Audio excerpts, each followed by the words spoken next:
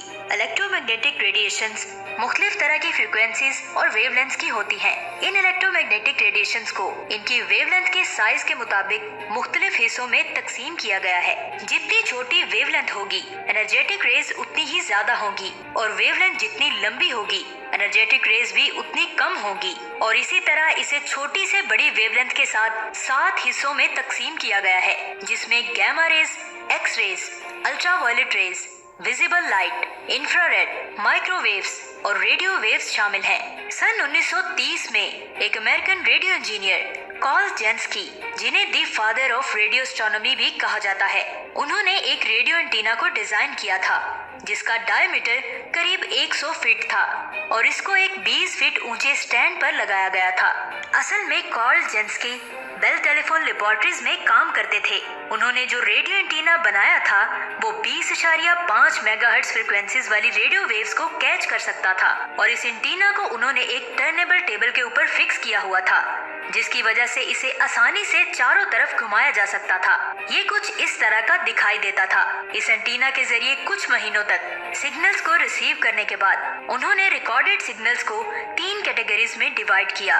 पहला सिग्नल नजदीक के थंडरस्टॉर्म से निकलने वाली वेव्स, दूसरा दूर के थंडरस्टॉर्म से निकलने वाले सिग्नल्स और तीसरा एक बहुत ही धुंधला और अजीब सा सिग्नल जो कहां से आ रहा था उन्हें पता ही नहीं चल रहा था। इस बात ने उन्हें सोच में डाल दिया और वो अब इस सोर्स को ढूंढने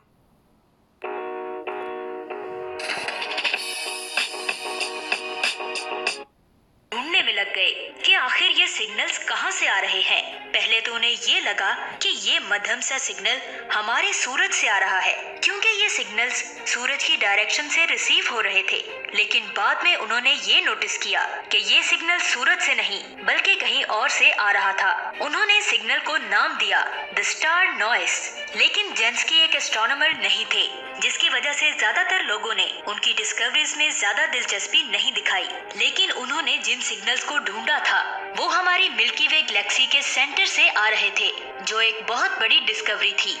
लेकिन उस वक्त किसी ने इस पर कोई खास ध्यान नहीं दिया।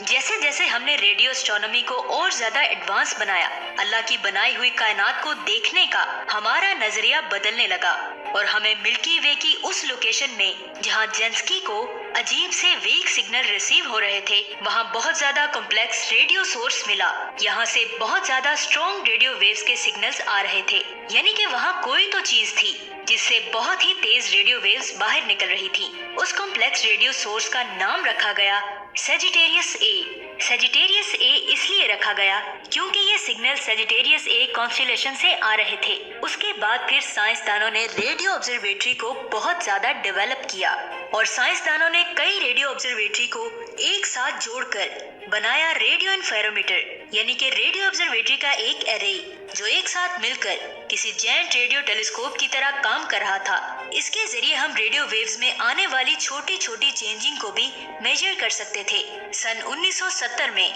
एस्ट्रोनॉमर ब्रूस बेलिक और रॉबर्ट ब्राउन ने नेशनल रेडियो एस्ट्रोनॉमी ऑब्जर्वेटरी यानी NRAO के बेस लाइन इंफेरोमीटर के जरिए लगातार सेजिटेरियस ए की लोकेशन पर नजर रखी और फाइनली 13 फरवरी 1974 को उन्होंने वहां एक बहुत ज्यादा कॉम्पैक्ट और बहुत ही चमकीली चीज को ढूंढा। ये जो भी चीज थी बहुत तेज रेडियो वेव्स रिलीज कर रही थी जो बहुत ज्यादा ताकतवर थी और यहाँ दरियाफ्त किया गया मिल्की वे के सेंटर में मौजूद सुपर मैसिव ब्लैक होल को, जिसको नाम दिया गया सेजिटेरियस ए स्टार। लेकिन अभी भी साइंसदानों ने इस डिस्कवरी को कंफर्म नहीं किया था। दरअसल वो इस बात से सेटिस्फाइड नहीं थे कि वो असल में एक ब्लैक होल है या नहीं, क्योंकि ये बस साइंसदानों का एक अंदाजा था कि वो एक सुपर मैसिव ब्लैक होल हो सकता है। इफ टीवी के दोस्तों दिल थाम कर बैठे, वीडियो तो अभी शुरू हुई है। 16 अक्टूबर 2002 में एक जर्मनी एस्ट्रोफिजिसिस्ट रेनहार्ड गेंजेल ने अपनी इंटरनेशनल टीम के साथ मिलकर सेजिटेरियस ए स्टार के पास मौजूद एक स्टार S2 के मोशन यानी उसकी हरकत की एक रिपोर्ट पेश की।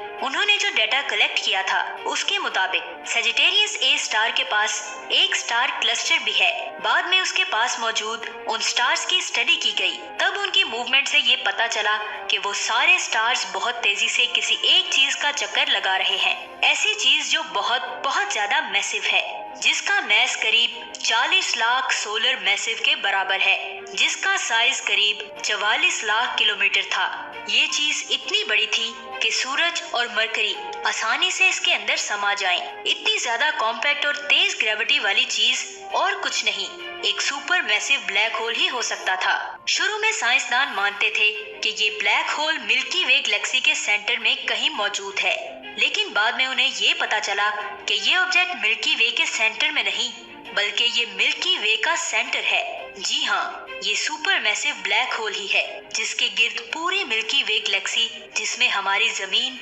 हमारा सूरज और पूरे का पूरा सोलर सिस्टम शामिल है, ये चक्कर लगाते हैं, जिसके ऊपर मैं ऑलरेडी वीडियो बना चुकी हूँ। और मेरा आपको चैलेंज है कि इस वीडियो को देखने के बाद कायनात को देखने का आपका नजरिया बदल जाएगा। लिंक आपको नीचे डिस्क्रिप्शन में मिल जाएगा। ब्लैक होल जो मिल्की वे का सेंटर है, ये हमारे लिए बहुत बड़ी डिस्कवरी थी, लेकिन अभी भी हमने डायरेक्टली किसी ब्लैक होल को नहीं देखा था। लेकिन लास्ट ईयर 10 अप्रैल 2019 को साइंसदानों ने ब्लैक होल की रियल तस्वीर को रिलीज करके पूरी दुनिया को चौंका दिया, जिसमें हमने पहली बार गैलेक्सी M87 के सेंटर में मौजूद सुपर मैसिव ब्लैक होल के शैडो को साफ साफ देखा।